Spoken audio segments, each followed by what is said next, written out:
No Kyle Ron fans, Disney sequel trilogy fans, High Republic fans, Dr. Aphra fans, of any kind. Okay. So obviously, I just got back from Top Gun Maverick, and there will be spoilers here. Warning. Okay.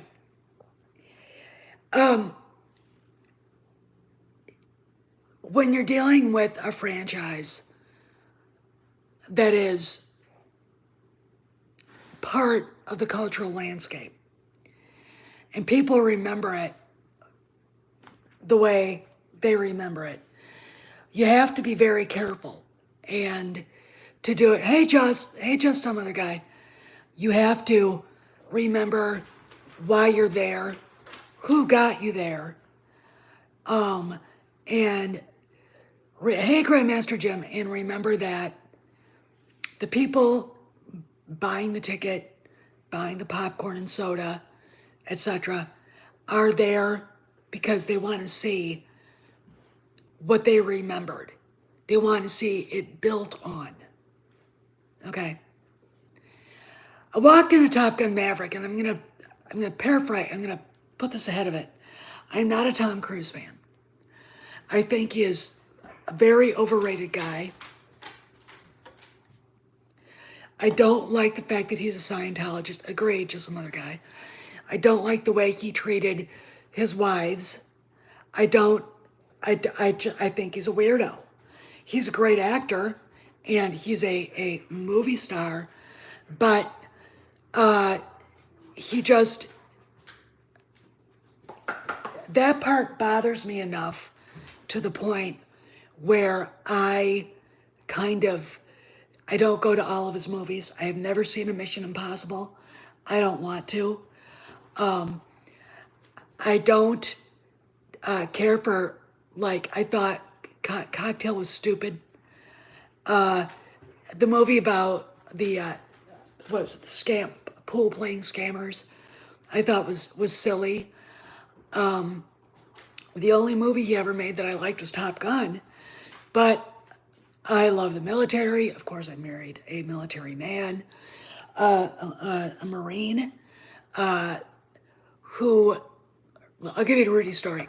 He went to the Naval Academy, and he was all set to be an F-14 pilot. That's what he wanted to be, because he saw a movie, The Final Countdown. All right, and it was just what he wanted. His eyes, he didn't get through the screener because of his eyes. So he went into the Marine Corps, and Marine Corps is a naval, part of the Navy Department.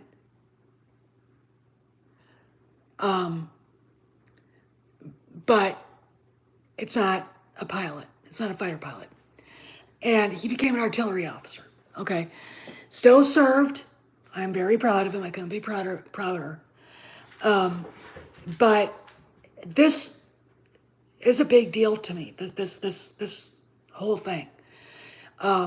If you've ever seen a movie, old school F-14s, when they were the pinnacle of everything, go see The Final Countdown. Go order it on demand or find it and buy it and watch it. It's about the USS Nimitz and its strike force being sucked into some sort of a time warp, and they end up, like, I think, a week before Pearl Harbor in the Pacific, right in the way of the Japanese fleet. Now, in 1980 that they made this movie, 1980, I don't know, I can't remember. The Nimitz strike force, the Nimitz itself could have taken out the entire Japanese fleet. That's how much firepower a Nimitz-class carrier at that time carried, okay? Unbelievable. F-14s, you had all kinds of different other planes that, and different squadrons and types that dealt with different military issues. It's a very interesting premise to think about, but that was a movie that piqued my interest. Here's the deal.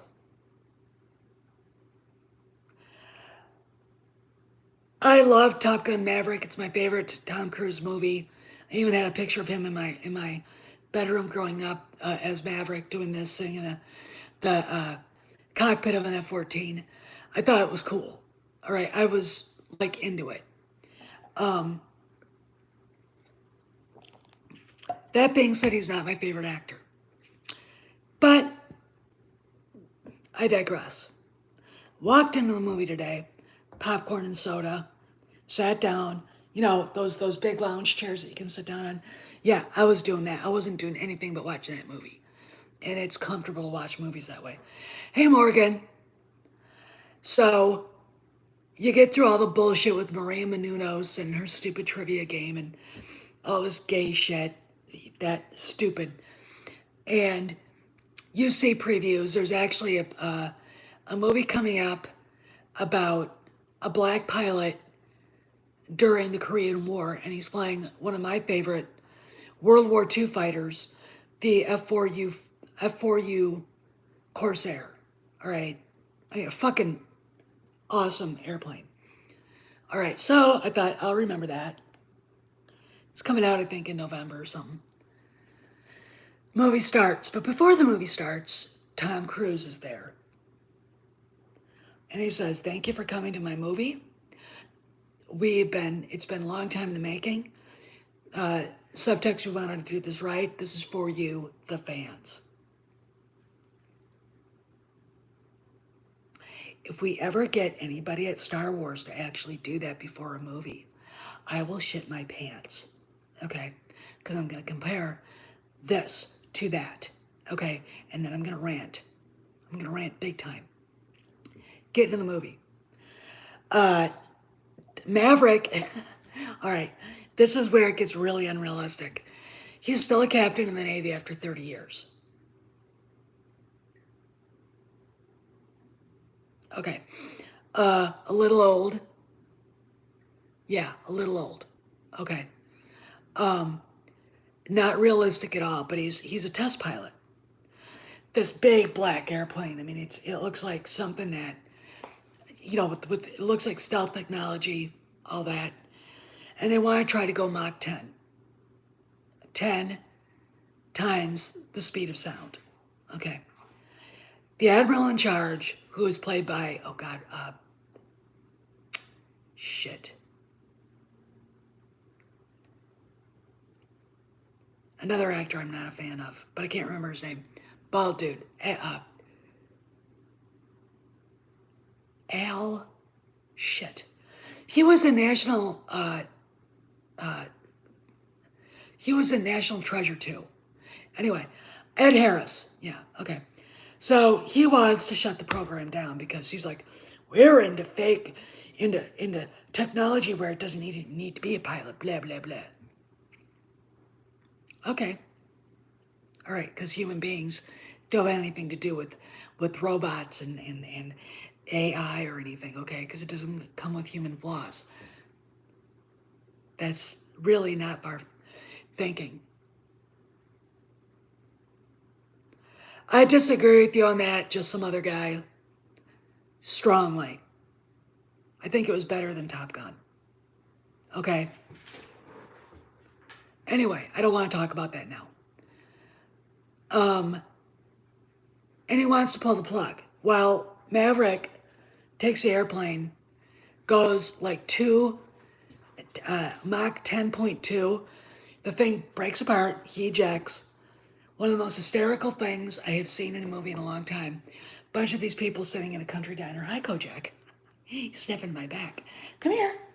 And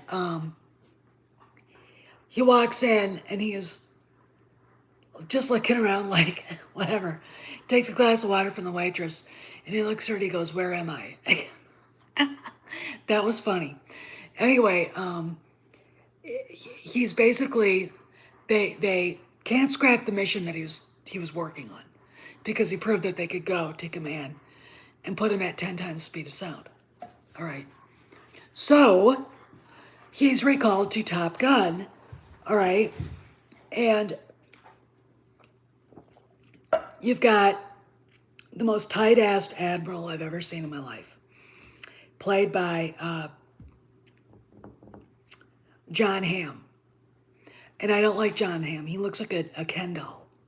Okay, he's too perfect. And he's kind of pissed off that they brought Maverick in.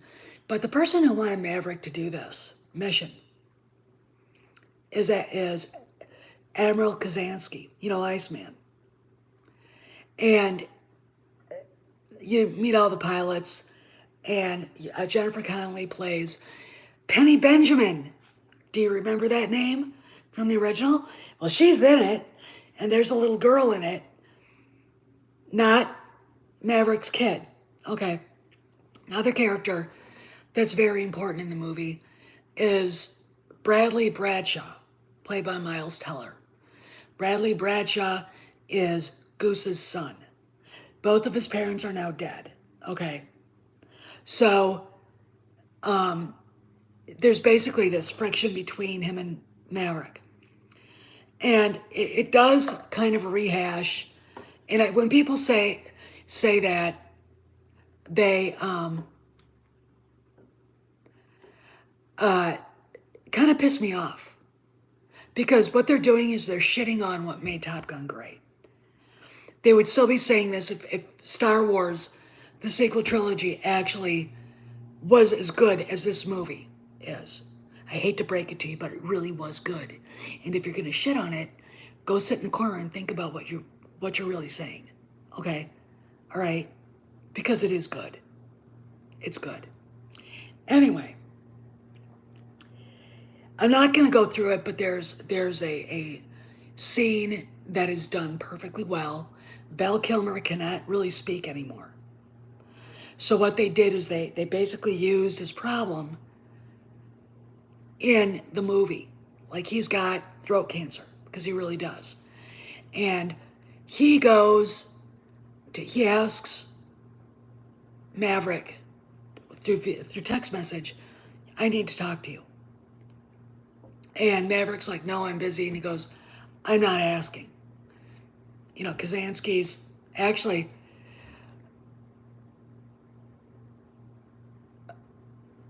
just be quiet, okay? If you want to just call it mediocre, fine. I loved it, okay? Just stop it. I said stop it. All right? What do you want? You don't even know what you want. Okay, be quiet. All right? Interrupting me. Anyway,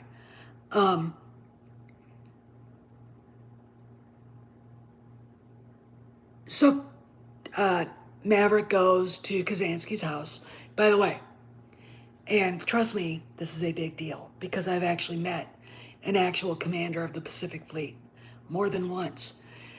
Kazansky, Iceman, is the commander, or was the commander of the Pacific Fleet. That is a 4-star admiral. He is a no shit. Okay. So Maverick pulls up on his bike, his old Kawasaki, gets off, sees Iceman's wife.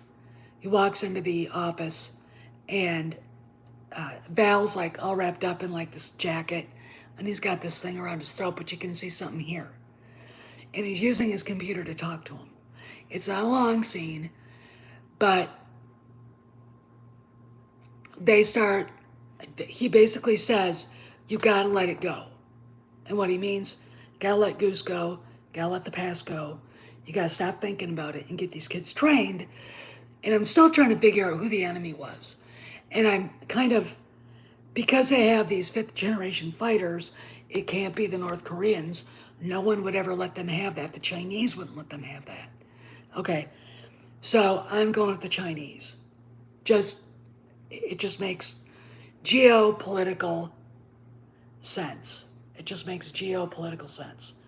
Okay, so, and when I looked at those 5th generation, no, it wasn't. Now they had, I don't think it was Iran.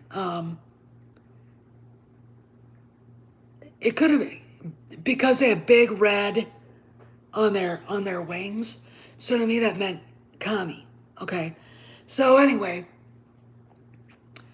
uh, Iceman and Maverick are talking, and at the end, Kilmer stands up, gets help from Cruise, and says, "Who's the best pilot?" Uses his voice, and it's. I was crying. I was crying, and Tom Cruise just starts. No, we're not going to get into that right now. It's not. Now is not the time. And they start laughing. Go through some training, and some people. I mean, it gets to the point where uh, he's pushing. I think it was hard work. The only thing that makes it, I would say Iran is a good idea there. But again, the fifth generation fighters, the thing that could make them Iran again is they are flying F-14s. Okay, they do have F-14s. Okay, which we'll get into in a minute because this part is hysterically. I mean, I thought it was like, anyway, in about, I would say about halfway through the movie, Iceman dies, and we're at the funeral, and you see Marines with the 21 gun salute, probably hired from Pendleton. You see all the pilots arrayed, and everyone's dressed in their, their best uniforms, and I was crying again. I was crying. Oh yeah, yeah, yeah. Yeah, you're right. So anyway, I cried. They get through that. They get through all the training. Maverick and when Maverick basically does the thing, he's grounded. He basically takes an F-18 and flies, flies the course and does it in like 2 minutes and 15 seconds. And John Hamm's character, which is weirdly enough named Cyclone, which is like, yeah, he's about as cyclonic as a toilet bowl. I mean, I'm telling you something. He played the perfect tight-ass Navy guy, all spit and polish, regulations, and, just a tight ass. Anyway, he's like, okay, you're leading the mission. It's like, get on the carrier, and it is the USS Abraham Lincoln. Okay. Which I loved. I've seen it in port. Didn't get to go on it, but I've seen it. There's a place where you can actually sit and look from San Diego and look down at where the ships are docked, and the aircraft carriers are there when they're in port, and you can't miss an Nimitz class carrier. They're fucking awesome. I suggest everybody in the area go down and take a look sometime. Just go to a place where you can see them. And then there's another spot where you can see all the nuclear subs we've got. It's awesome. Anyway, I've been on so many Navy bases though. I was married at Pearl Harbor in the sub-base chapel. Okay, so here's a little church. Outside is USS Greenville. In all the boomers and all the subs we've got. Okay, it's fucking awesome. Anyway, they get on the ship, and I'm like, okay, they're gonna do this. So they get there, go through the mission, and Goose or Rooster. Miles Teller looks so much like Anthony Edwards. I can't. I mean, he really does look like him. Perfect casting for him. Their radar isn't working. Their laser guidance isn't working. He just goes and does it. Use the Force, Luke. And I said that out loud. Use the Force, Luke, and it hits and brings the entire roof of the nuclear complex down on top of it. Then the shit hits the fan. Maverick gets shot down by a missile, saving Rooster. Rooster comes back and blows up a Hind helicopter. That big helicopter with all that stuff, that is a Hind. That is a Russian-made helicopter. Okay, really cool stuff they did with that too. How they turned and very maneuverable. Ugly as hell. Looks like a giant wasp. Anyway, they get in there and also Rooster blows that thing up, and you see him going across. Then you see a missile hit him, and he has to eject. Tom Cruise sees the canopy open, runs to where he is, and they go and they find they're looking down at the air base that had just been pummeled by I would say 20 or 30 Tomahawk cruise missiles, which I'm looking at this mission being kind of saying just how fucking much did this have to cost, you know, because they're not cheap. Those are not cheap at all. And they steal an F-14. This is where it got a little bit out of hand, but it was fucking perfect because they were literally Maverick and Goose at that point. I mean, they're getting into it with the fifth generation fighter that looks like, basically one of our, one of ours, and it was awesome. I mean, you got do some of that pilot shit, Mav. It's just so they get to the carrier and they have to put up this big net because when they took off, he basically what Maverick does is that he's basically got a short runway. It's taxiway, but it's an F-14. They land on aircraft carriers. He's got about that much room, so he just goes and goes right over, takes the landing gear off the front of the F-14. So they get out of there and they're out of missiles. They shot down 2 of these. Hey, Dave, and they're dead. I mean, that F-14 is not gonna last against that fighter. Okay, they're just the technology that we have now is so much more than it was. I mean, when you just looking at the cockpit of an F-14 and then looking at the cockpits of an F-18 or one of the F-22s, that's what that airplane looked like. It was an F-22. It could have been a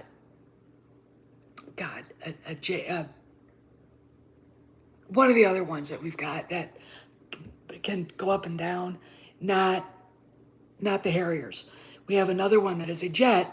It has stealth capability that can literally land up and down. They can literally, when you saw that jet put itself, it was an F-35. What? Really? Okay, thanks, Cross Element. Yeah, you're right, the F-35.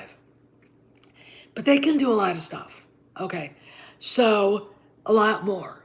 And Maverick basically puts that old F-14 into its work. And he does shit with that thing. And he makes it do things that you think it can't do. And he takes out 2 of these guys. Because, I'm going to give you a quote, very historical. Manfred von Richthofen, the Red Baron, the greatest pilot of World War I, he shot down 80 airplanes during that time. He was asked, what is more important? The scout plane, which is what airplanes were called, or fighter planes were called then, or the man? And he said, the crate, which is what they called the planes also, doesn't matter so much as the man who sits in it. Okay, that's something you got to remember when you watch this movie, because that is a rule that is always borne out. Okay, and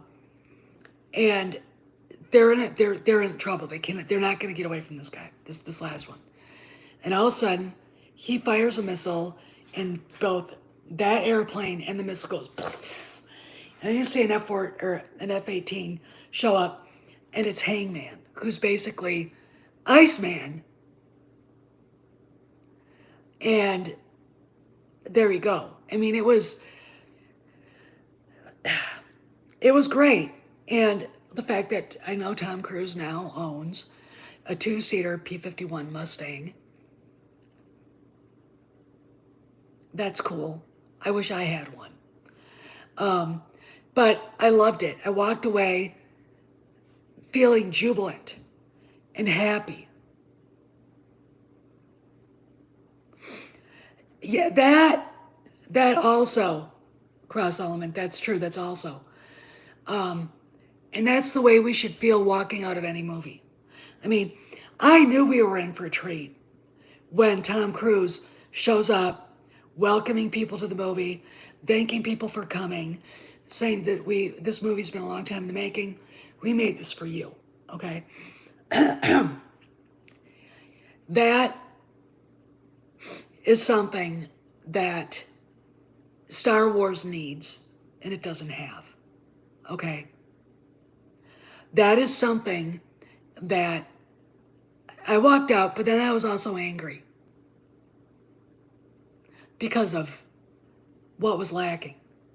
We could have had, Han and Luke, Han trying to train these pilots, Luke trying to train Jedi, and both having to go on a mission to do something. Maybe to get rid of Grand Admiral Thrawn, okay, or something like that.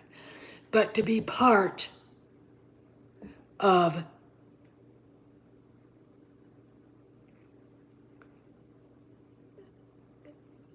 to make it part of the bigger thing, to respect what came before that, to give the past its acknowledgement and due, okay? Top Gun Maverick just put TLJ out of the $1 billion realm, out of the top 10, okay? Made $1 billion.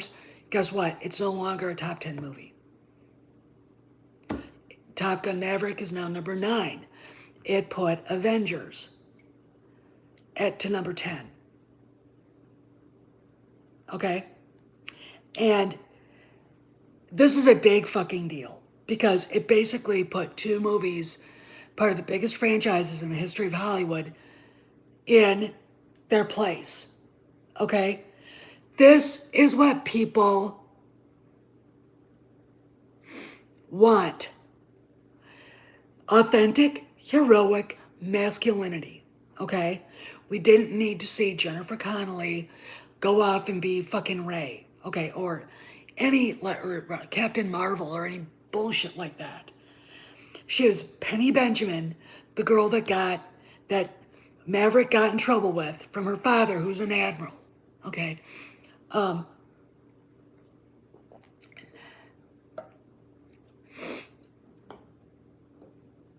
And we saw a woman go up there, compete with the boys, and do the job, okay? All right? She was up there, but it wasn't a thing. She was one of them. Let me tell you something about the military. When you become a Marine, you become a sailor, you become a soldier, you become an airman, your sex, woman, man, no longer matters. Okay? No longer matters. You are a Marine. Okay? I've said this 1,000 times before. Hey, Joe, 1,000 times. I said this when I was asked about Admiral Holdo. Why doesn't she work? She doesn't have any military bearing. She's not dressed the correct way for a flag officer. She isn't there to lead. She's there as a representative of a poor put upon group. People who don't know, which bathroom to pee in or what their gender are today.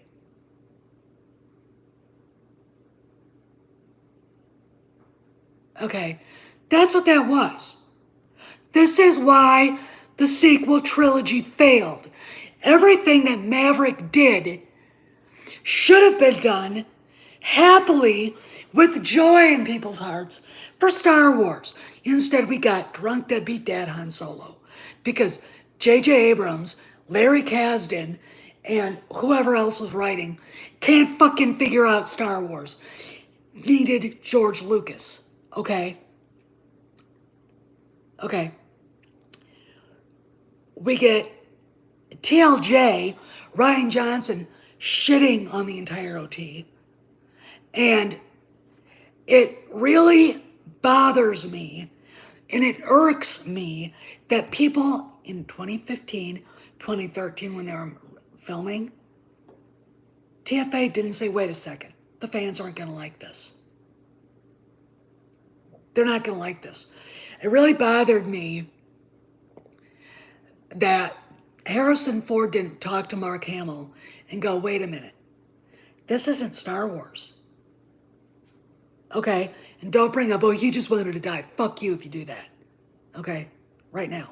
Shut up. That doesn't matter.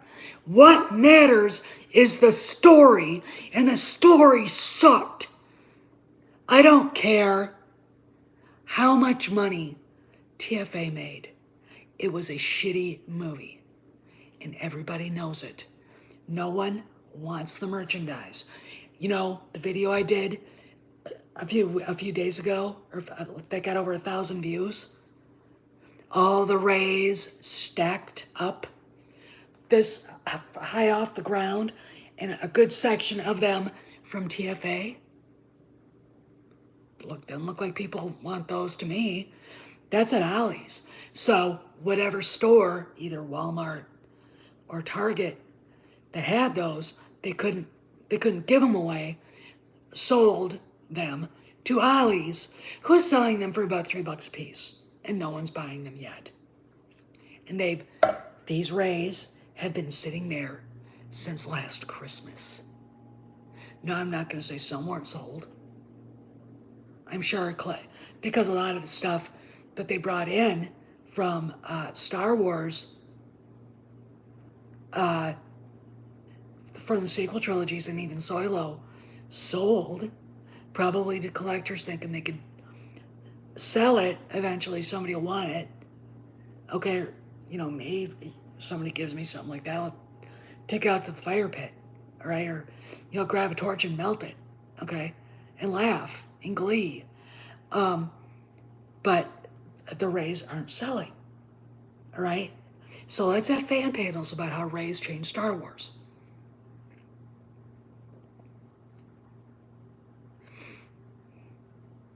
They're already at Ollie's. They're not getting repackaged. They're there. They're there gathering dust. The next place is the dump. Not just TLJ, TFA. Somebody should have said something before that movie started filming. And I mean that. You know, I sit there and think about it, all the hope we had that they would fix what was broken in TFA, and it's like, how do you make it worse? Oh, ask Ryan Johnson, okay, because he made it worse. All right. Now we've got at chat, oh, TLJ was such a great movie. No, it wasn't. It was shit. Trolling people on Twitter for attention, okay, is my reply. No, it wasn't. It was garbage. Fucking garbage, okay? Again, Top Gun Maverick. We have nostalgia done the right way. We have excellent acting, excellent writing. We have little messages all through the movie about what it's really about. I mean, when you see Maverick's hangar, and you see his two-seater P-51 Mustang sitting there, and then there's a desk with all these pictures on it. You've got him and Goose, you've got him and his dad. And you realize that his father... Oh, they did? Good. him and his father are the biggest story. Okay, he's still chasing his father's legacy, and that's fine. That's a natural thing for a boy to do. Okay, because he grew up. I mean, when he tells Cyclone, they help him train him how to come back home alive. All right, because he was a kid when his father was killed over Vietnam. Okay, he remembers that. Then you have what happened to Goose, and you have him being confronted by Meg Ryan playing Goose's wife, and little Bradley sitting there. All right, it's like that's what this is about. How hard would it have been to do something like that for Star Wars? The story would be different. You know, I still envision at the end of the movie Han handing his gun rig with his blaster. You see the Falcon in the background with Chewbacca standing there to his son. Now it's your turn. That's what we should have had. That's what we should have had. In Top Gun, the first, obviously Maverick. And I liked Iceman too. And the next one, I like Rooster and I like Hangman. And Bob was just, I'm going to tell you something. Come here, real close. Fighter pilots are mostly like Bob. I'm not kidding. All right, this romantic, big, handsome Miles Teller. No. They're mostly goofballs. They look like geeks, and they are.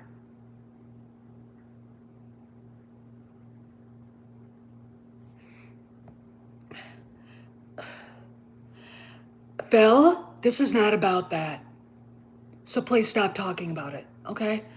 So you're watching all that, and you're watching, Maverick, you're watching TFA, and you're going, the only reason why TFA made the money it did is because Chewie were home, okay? People waited 40 years for Harrison Ford to come back as Han Solo. And it's like, this is not what we wanted. It was not what we expected. It was not anything, okay? And people went to it, walked out in silence. Usually, and I've said this before, you walk out of the first in a Star Wars trilogy, you should be going, oh. And so we all go. I mean, there was no, well, Joe, I thought that, and I think he did. And if you look at some of the concept art, she is dressed like him. There's one where she's standing, looking out across the desert, and she's literally wearing a vest, a gun rig, and she's dressed like Han. There's another one where she's wearing a white shirt that goes down like that, a black jacket, and black slacks with the gold stripe down.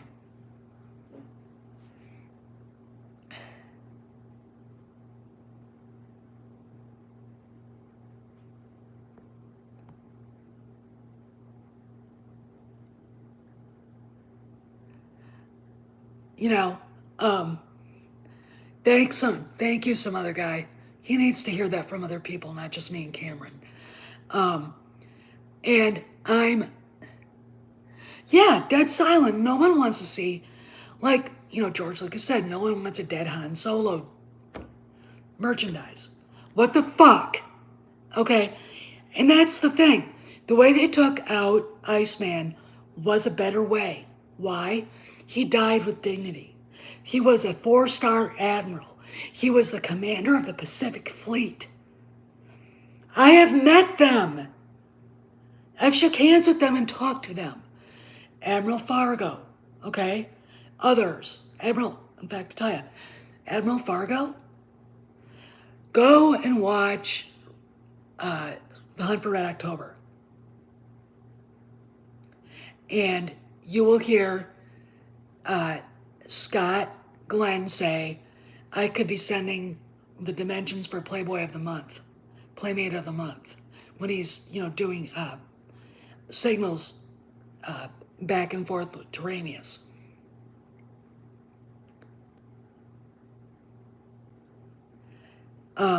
Here's the deal. He got that from Admiral Fargo because he followed it when Admiral Fargo was the captain of a submarine, of one of those scout subs that he was on in the movie. He was following him around, getting the feel of what it would be like to be the captain of a U.S. submarine. Okay, so I'm going, okay. And it was awesome. I mean, the people just started laughing because sailors are like that. Okay, I've dated Navy SEALs. I've hung out with submariners. I dated a submariner. I didn't get a chance to date an aviator, but I've known plenty of them. Okay, they are manly men. Okay, now, a lot of them are nerdlingers. Okay, but when I first moved to DC and met a bunch of them, they weren't. They've slowly become nerdlingers because those are the only people who can get in the Naval Academy, okay, and make scores high enough to get in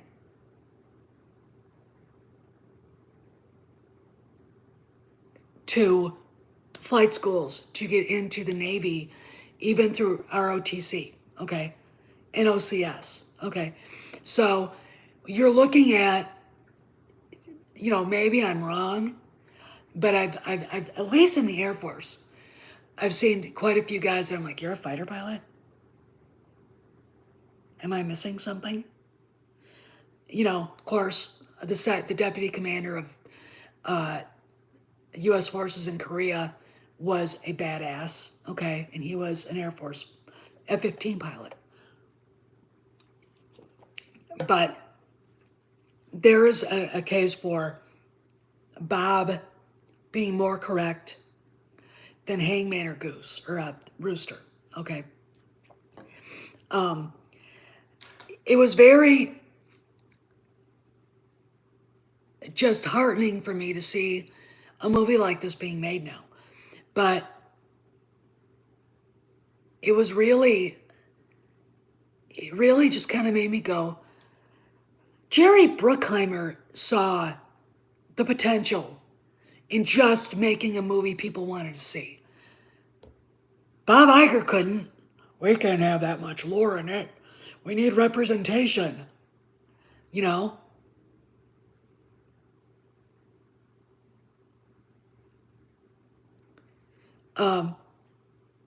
And it's sad. All the billions of dollars Iger and Kennedy, Abrams and Johnson left on the table because they had to take Star Wars and turn it into a political dumpster fire. Okay, they had to give people like Molly Damon, who's a sad, miserable little person, validation. I'll give her validation. Here's a broom. Here's a mop. Clean my fucking kitchen. Okay? You want validation? You gotta earn it. Okay? You gotta suffer. You gotta pay for it. And I don't mean suffer in the way that you think. I mean, you gotta pay your fucking dues. Tom Cruise has paid his dues. All right? There's absolutely no reason to put Carrie Fisher, Mark Hamill, Harrison Ford through that because those people paid their dues. Okay? When you read about the making of the first Star Wars movie, George Lucas, I think, had a heart attack at one point. He had to go to the hospital. Okay? That's what it is all about. Paying your fucking dues. Not having things handed to you. That's what Top Gun's about. Maverick didn't have things handed to him. Everybody thought his dad was a screw-up. And he's been chasing that legend ever since. Okay? His girlfriend, Penny Benjamin, she didn't have everything handed to her.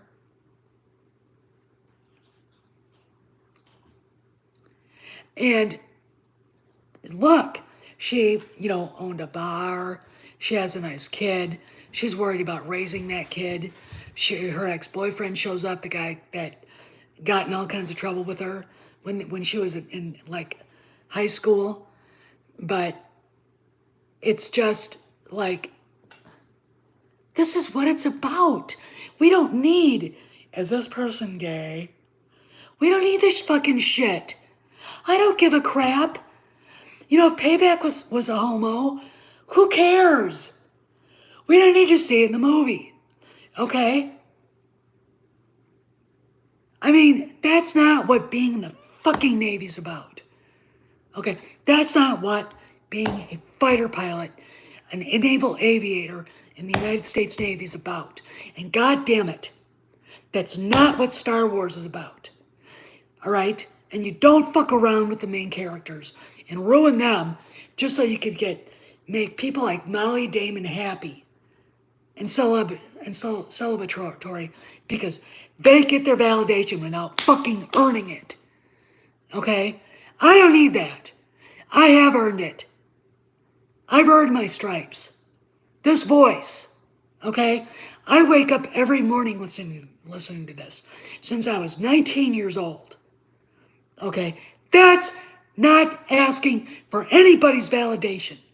Nor do I need Laura Dern or Ryan Johnson or some affluent white female ultra-leftist like Harvey Weinstein's former personal assistant telling me what women want. Because they only can say what they want. They don't know anything about me. They don't know anything about you. They know nothing. But they think everybody wants what they want. And therein lies the problem. Therein lies the problem of the sequel trilogy and the High Republic. I'm sorry, but Claudia Gray and the woman who's writing that, who wrote the novel about Han and Leia that's coming out, I wouldn't let them sit on my bar stools here because they fucking big, they break them. I'm not as skinny as I used to be. Okay? You guys ought to see, I was in good fucking shape when we lived in Hawaii and into California. Alright? I was in good fucking shape. You get to a certain age and you're fighting metabolism. So it's a fight against metabolism. But I will never be as morbidly obese as those two pigs. Okay? And they are. But they sit there and tell you, this is what we know what women want. You don't know. You only know what you want. Okay, you don't know what I want. I have what I want. I have a lovely house. I have a wonderful husband. I have a crazy, beautiful, big, furry dog. I have a great, big, gorgeous horse, who's named Kale Gorgeous. I've got everything I wanted. Okay. Sometimes, what you think you want isn't what you want. Okay. God will give you what you need. Okay. Before I got sick, back when I was a teenager, I wanted to be a rock singer. I was winning state music contests. I wanted to be an actress. I absolutely fell in love with the idea of making movies. And I wanted so badly to be in a movie with Harrison Ford. Was like the thing. Okay. But this happened. This happened. All right? This happened. Why? I'll tell you why. When you're a teenager and you're a girl and you go from being one of the fatter girls in high school and back in the 80s, fat girls weren't enormous like they are now. To basically sprouting up and getting rid of all that baby fat and blossoming. All right, that's a big deal. All right, you're still insecure. You don't know what to do with yourself. And it doesn't help that a woman that you admired ever since you were a little kid, before the blossoming occurred, tells your mother you're fat in front of you. That's how anorexia starts. Okay, so I understand the need for validation because I was looking for that. And it was the wrong thing to do. All right. It was the wrong thing to do. Validation from that awful. Okay. I should have been looking for the thing that got me to the place I wanted to go. Okay. And I didn't do that. And I paid for it. Okay. I paid for it. But I'm happy now with what I have. Do I think what life would have been like if I hadn't gotten sick? I wouldn't be here. I don't know where I'd be. Maybe I wouldn't have gotten anywhere. Okay. Maybe I'd just be in a local band and, singing at weddings and funerals and shit. I don't know. Maybe you'd own my albums. Maybe you'd see me in movies. You don't know because that road was never taken. And that road branches off in all kinds of different things because the fork in the road comes with different decision making. Okay? And it is very hard to explain that to someone who is so in love with the idea of being validated. I want to be validated. Look at me. I am this way. And it's the only way, it's the only thing I'll ever talk about, la, la, la. And then we get Admiral Holo. We get Ray, the bestest Evar. Okay. Wrong message to give to kids. Okay. Wrong message. Wrong way of telling Star Wars. Okay. Go look at the OT. Luke, at the end of the first one, he's on top of the world. He and Han just blow up the Death Star and save the rebellion. Okay.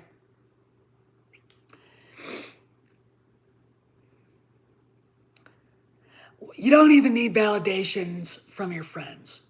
And in fact, if your friends are dishonest with you and don't validate and don't tell you the truth, they're not your friends. Okay? One of the reasons why I get in so much trouble with people here on YouTube is that I'm very honest.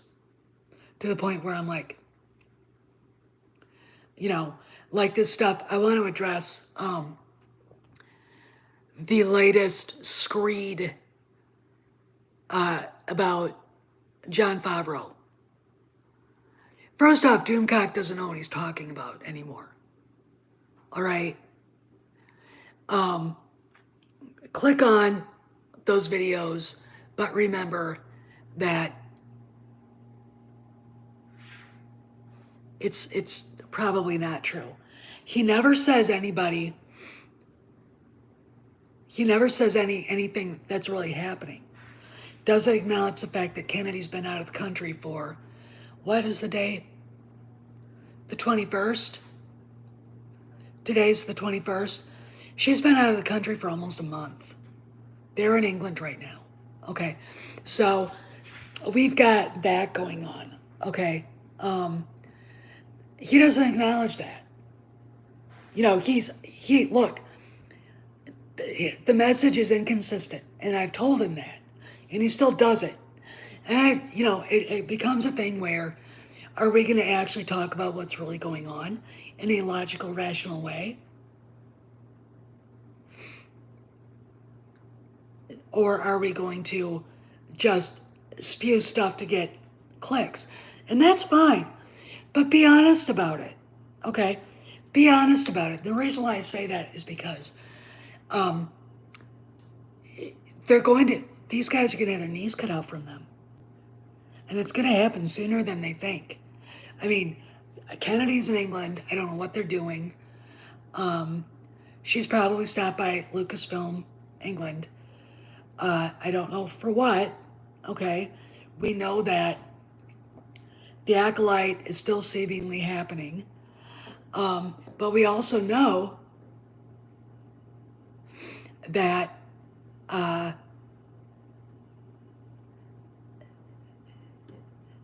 the person who created Reimagine Tomorrow was now not allowed to speak to the Hollywood Reporter by Disney.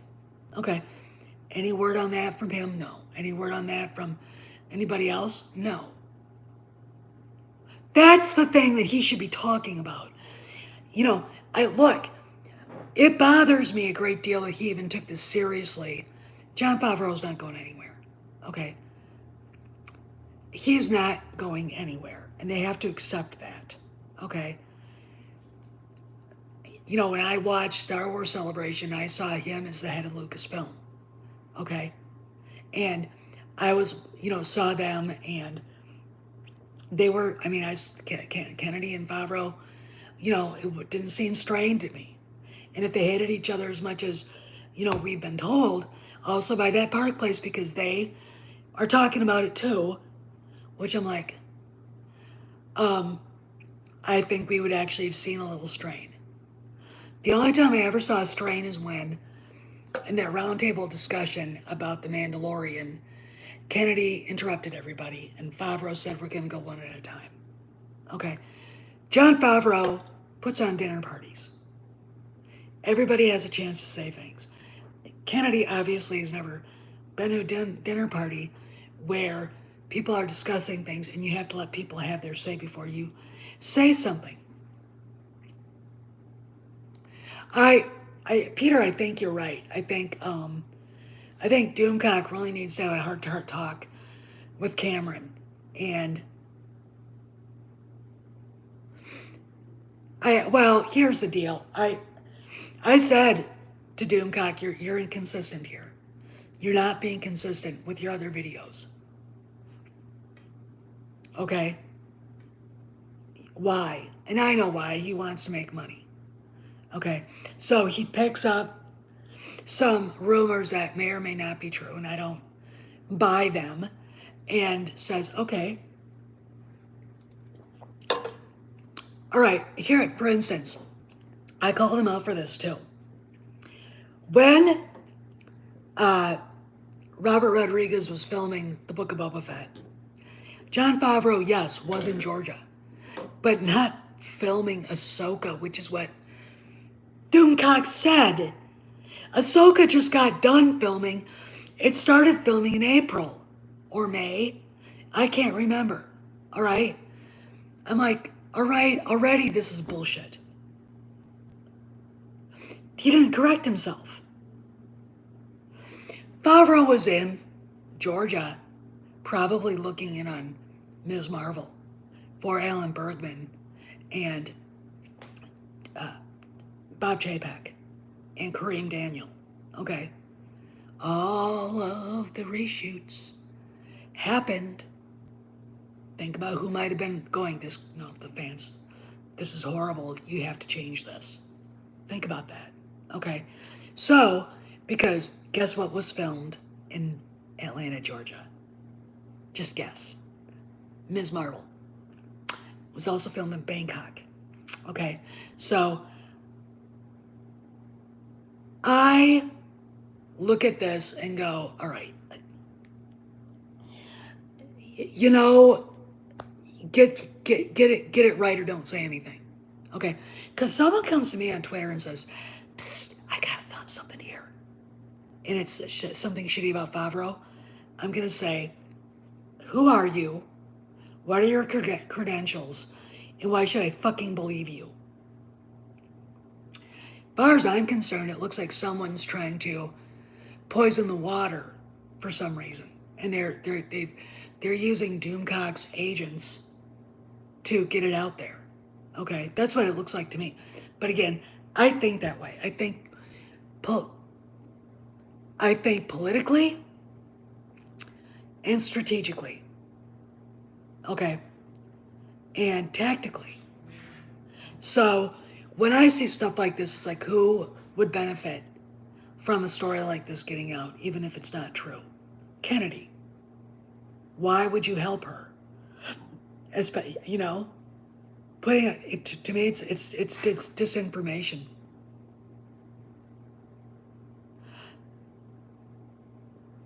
Oh yeah, they will. I mean, that's what they do, and their knees are going to be cut out from under them because they're going to wake up, look at Deadline, Hollywood Reporter, Variety, and Vanity Fair and say, Kennedy resigned. She's done. Okay. they're going to look up and see, blah, blah, blah is now the head of Lucasfilm. And I'm going to say right now it's Favreau. Because when I watched Star Wars Celebration, that's who was in command of all that shit. And when Harrison Ford walked out, he was in command of the Indiana Jones stuff, not Kennedy. Okay? The only reason why they give Kennedy any credence is so she doesn't get embarrassed. But everybody who works in show business knows she is an incompetent boob. Okay?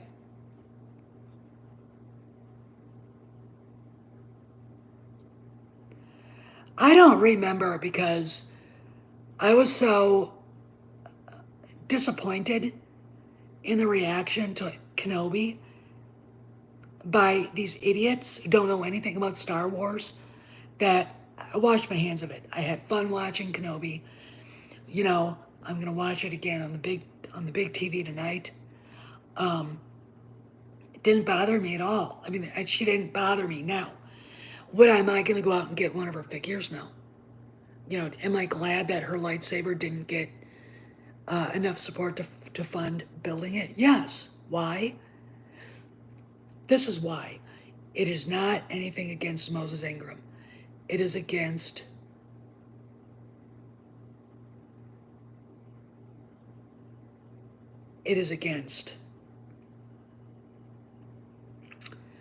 the people at Lucasfilm who started this latest fight that the fans are racists. Okay. Simon Pegg, I call him out too.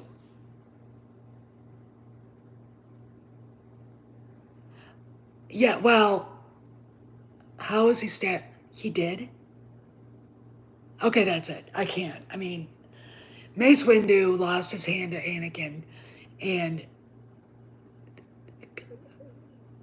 Palpatine used Force Lightning and threw him out a window. That's what happened. He didn't get stabbed through the chest. Oh, God. You realize that people really don't know as much about what they're talking about as they say they do.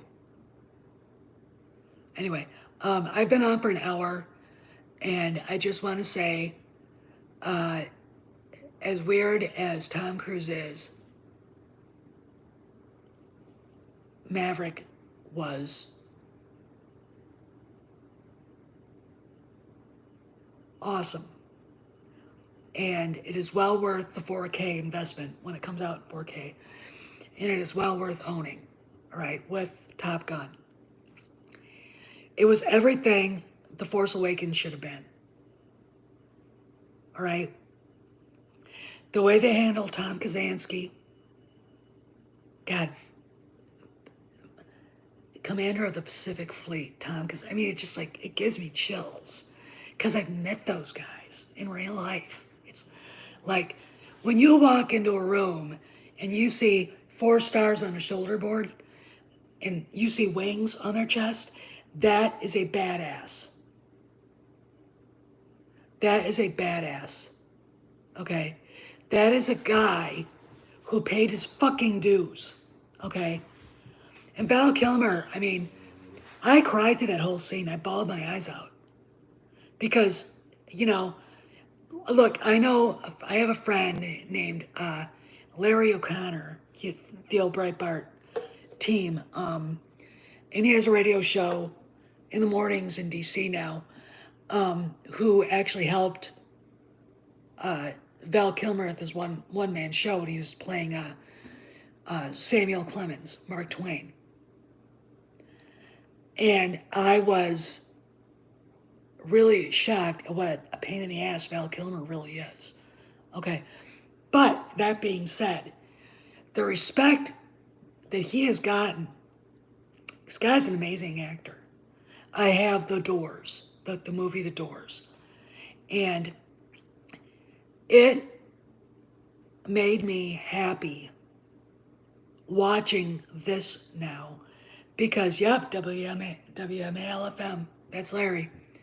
I used to listen to Larry and Andrew on a podcast they used to do late at night, talking about really music you guys wouldn't be familiar with.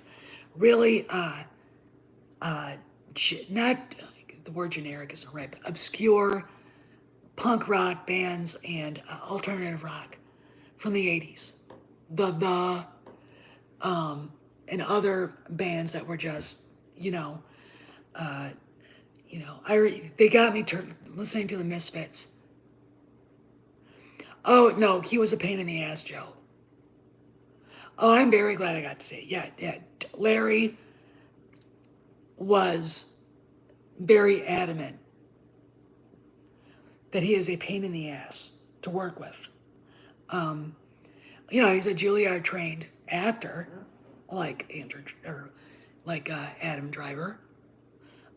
He's a way better actor than Adam Driver, and if he wasn't sick, he probably would have been more in the show and basically, maybe retired saying, hey, look, give Maverick a break, okay? It's just really interesting watching all this, and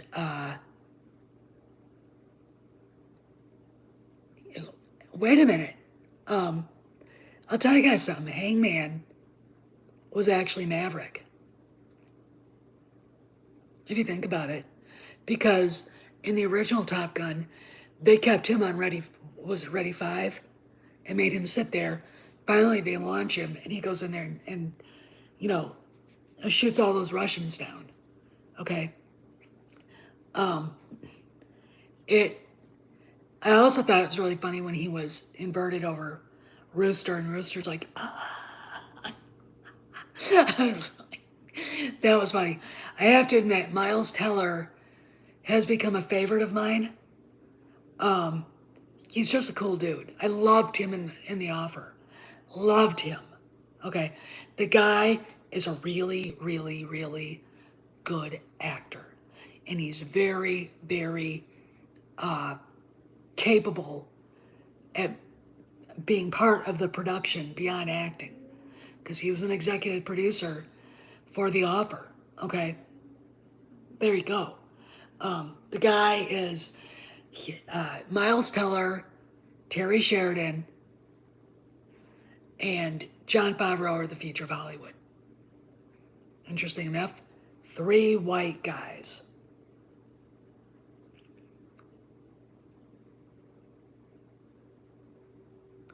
Yeah, and Peter's right. I really like that character a lot, by the way. Anyway, so I'm gonna rock. I had to rant about the Star Wars sequels again because it's just, oh God, we could have been walking out of TFA crying in joy. Instead, we all walk out like, was that good? Was it good? I don't know. Was it good? Did you think it was good? Daddy, why did he do that to his dad? Like, what? This is Star Wars, okay? You don't put that in Star Wars so little kids have to ask. Horrifying. That was fucking horrifying. No, I haven't seen it. What did he say? I know he was talking about Jon Favreau quitting because that's part of Doomcock's rant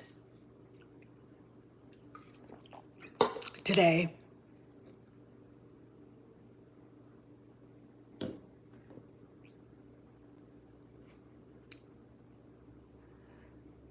I think it's going to happen. All right. I'm going to go read it, and then maybe I'll do an upload. I've done 3 already today. Anyway, you guys have a good day. Yeah, I did win. You guys have a good day. And in Maverick, we trust. I'll see you around the galaxy.